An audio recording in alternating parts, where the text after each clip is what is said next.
Broadcasting from the ECHS studios, welcome to Charter School Radio with your host, Coach Dennis Snyder. Welcome. It's great to have you with us here on Charter School Radio again today. Thanks for joining us.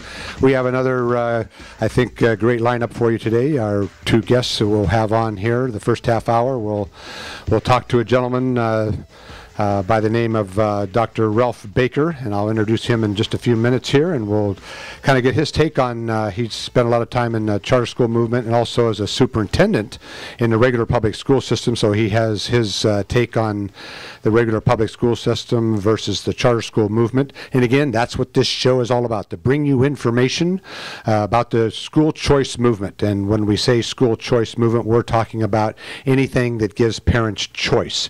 And what we mean by educational choice is, as we say week in and week out, it's the freedom to choose a school that matches your child's needs, not everybody else's. It's the freedom to choose a school that meets your standards, not the government's. And it's a freedom to choose a school based on its quality, not your address. To us, this is educational freedom. This is educational choice. And another group, the Foundation for Educational Choice, that is kind of their motto that we've borrowed from them, and we believe in that educational choice. And again, when I talk about educational choice, that whether it's the voucher system, private schools, whatever is out there, the parents at least have that choice to send their sons and daughters to the school that they believe meets the needs for them.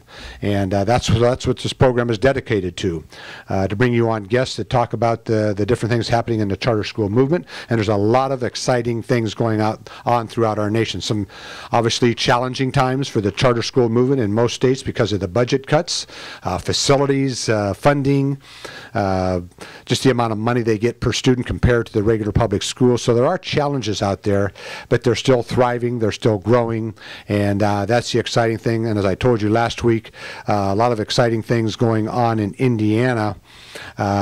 They've adopted the historical voucher movement there in Indiana, and we hope that that'll continue to reform, and other states will take a look at some of the exciting things they've done there and start implementing those. So anyhow, any way you can help spread the word about Charter School Radio, we'd appreciate that. The more fans we have, the more listeners we have, the more people calling their state legislators and saying we want more school choice and to make sure that the schools are funded equally. The more people we have out there doing that, the better off we're going to be. We need our own charter school Tea Party movement, grassroots, people that care about what's going on in our public education system and say enough is enough. We want to have that choice. We want to make sure that our sons and daughters are getting prepared to go to college if they choose to, go into the workforce, go into the military, whatever their dreams and aspirations are. Our job is to make sure that they get a quality education. So with that in mind, let's bring on our first guest. Once again, I'm pleased to have Dr. Ralph Baker, former superintendent up there in Victorville. Ralph, welcome to Charter School Radio. Coach, good talking to you again. We appreciate you coming on today and talking a bit. We want to let our audience know a little bit about you and your background, and let's talk a little bit about your public school experience as a superintendent, and then let's talk a little bit about how you got involved in the charter school movement. You bet. Well, I started my career as a high school English teacher, coached football, basketball, baseball, went up through line administration, dean of student discipline, assistant principal of curriculum instruction, athletic director, then as principal, and then I served 24 years as a superintendent. And I ran my district pretty much as the schools were charters. They had a lot of anonymity. We had a very strict focus on, the basic skills, but above that they could set their goals with their staff and their parents, and it really paid off. Well, as I was wrapping up my career, a local charter board came to me. Their CEO had resigned and asked if I would run the school, and I did that first year as a consultant, then the last 2 years of my career, and it was extremely rewarding. We did a lot of things for kids that I absolutely loved, so I was able to accomplish all my goals as an educator. Well, no, it sounds like you've had a fantastic career, and I'm really impressed the fact as a superintendent for 24 years you had the flexibility and you looked at what was best for kids, that autonomy you were talking about.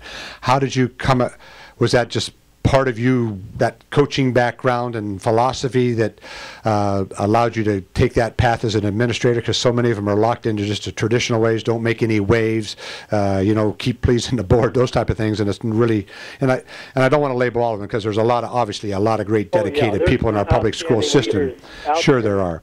But there's also those that just want to kind of not make any waves and not make any changes too much. So what drove you to want to have that autonomy and kind of run it like a charter school? Because you were ahead of your time. Well, I think you're right on about being a coach. As a coach, you're given a group of players, and you analyze their talents, and you set your systems in place to take advantage of their talents.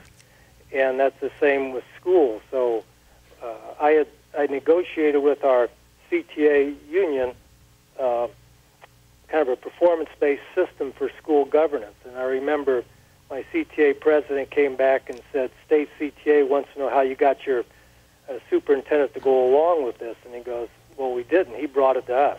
Huh. And so when you study, I'd say, staff motivation, where the decisions closest to the school level are best. So I always felt my job at the district level was to set the parameters, the boundaries of what they're going to decide on. It's educational terms, it's called bounded rationality. You have to have a target so they can stay within that. And for me, I guess what I looked at, I had a group of Hispanic parents come to me and said they came to America to learn English, not to learn Spanish. Oh, that's impressive. Yeah, and I had a little school, a 5-room school that we used for storage, and it was in an older part of town. And so we cleaned that up, and I got 5 teachers together and said, you run it to serve these parents. And they did. It started. And so that's one of what Doug Reeves, the educational researcher, called the 90-90-90 school, and where you have 90% poverty, 90% minority, and 90% of kids achieving their goals. And that school went over 900 on their state API scores. Unbelievable. Absolutely phenomenal. Yeah. And then the regular school right down the road with almost similar demographics, I kept pushing the principal. If they can do it, why can't you?